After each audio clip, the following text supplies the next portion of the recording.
अंचलवासी जीवन सह खेल खेलुछि पाटनागढ़ आरटी विभाग। पाटनागढ़ ग्राम्य उन्नयन विभाग वर्तमान चर्चारे चर्चित तमिया मुदलसर सुक्तेल सेतु चर्चारे अंचलवासी अभियोग सेतु भांगी घटना बारंबार आम मिर्जा न्यूज करिथिलु। एहा परे विभागर टेंशन बढ़िथिला। परे उच्च पदस्थ अफिसर माने आसी सर्वे करी रिपोर्ट देले। स्थानीय लोके ब्रिज नुआ तैयारी पई दाबी करुथबा बेले आरडी विभाग मरामती पई उद्यम करी टेंडर करछि, जाहाको नै अंचलवासी मध्य तीव्र असंतोष बढ़िछि। सेतु निर्माण निम्नमानर बोली बारंबार आमे विभाग को कहबा सह न्यूज प्रकाश करिथिलु। एबे विभाग सत मानिछि हेले पुणी नुआ सेतु निर्माण को अणदेखा करी मरामती करबा पई प्रयास करिछि।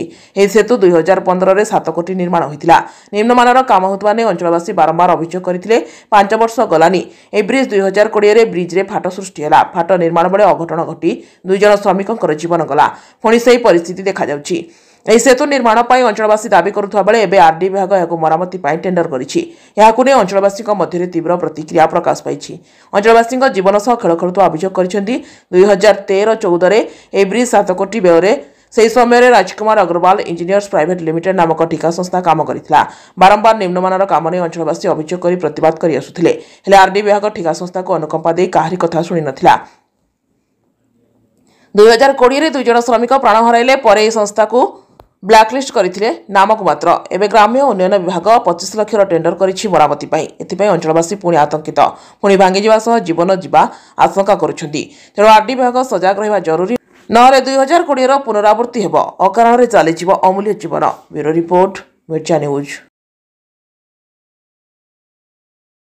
Janmanch civil society Patnagarh general secretary गणमाध्यम सुरक्षा युवा परिषद परामर्शदाता। देखो गोटे निम्नमानर तैयारी ब्रिज के जदि रिपेयरिंग करा जिबा इतार स्थायित्व उपर प्रश्नवाची सृष्टि होछि। प्रथम जिनिस है से अंचल बासी काना कहउछन, से अंचलवासी कहउछन जे सेना गोटे नुआ ब्रिज तैयारी जियो, से तार स्पान दुर्बल हेगान, सेला भांगी जिबा एवं विपद संकुल अवस्था रे अछि।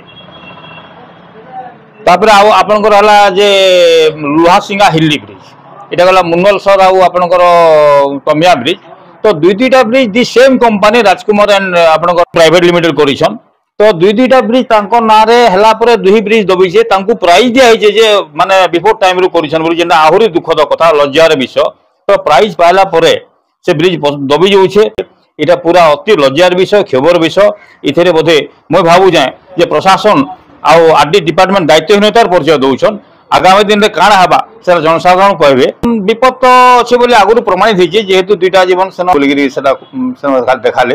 किंतु सेमाने सेना सुईथिले आ तांको सेना सुईबाले के कहला बोली मझिरे प्रशासन गोटे रिपोर्ट देइछे, सेटा भी नकली रिपोर्ट है। तो प्रकृत सत कथा के दबे दिया है 2 लोग मरले न, सेटा असुरक्षित अच्छे, जेहेतु लोक सुरक्षित मना नहीं करबार। तो आगामी दिन में सही ब्लैकलिस्टेड कॉन्ट्रैक्टर के फिर तांको नारे रिन्यूअल करी यदि ठिका दिया होउची, लीडर्स ब्यूरोक्रेट्स समस्ते इथिरे शामिल अछन। एटा दुखद जिनिस। तो देखो ब्लैकलिस्टेड हो सारा रिन्यूअल करा जाउछे। रिन्यूअल कला पुनः फिर काम दिया जाउछे। तो इथिरे डिपार्टमेंट आउ ब्यूरोक्रेट्स किसी ना किसी नेक्सस होछि प्रमाणित होई। तो लोक तो कहबे आगा जेहेतु से जानूछन गोटे साइड दबी गला न, काली केतले पड़ी भी जिबा, से असुरक्षित मन करछन। लोकन को कहबाटे के ध्यान देबा कथा, जेहेतु गणतंत्र है, गणतंत्र लोकंकर सब चलसी, लोकंकर टैक्स पैसा रे सब जिनिस तैयारी होछि। एमन ताकर खलर तो के ध्यान नि नपन ना, निश्चित भाबरे इथिरे दिमत हबार किछि न। लोकंकर जीवन प्रति खेल खेलुछन माने आज इडे मरी गला पर ताकर काई जिबा, यदि इंश्योरेंस से पैसा पाइबे ना जार मला तार गला।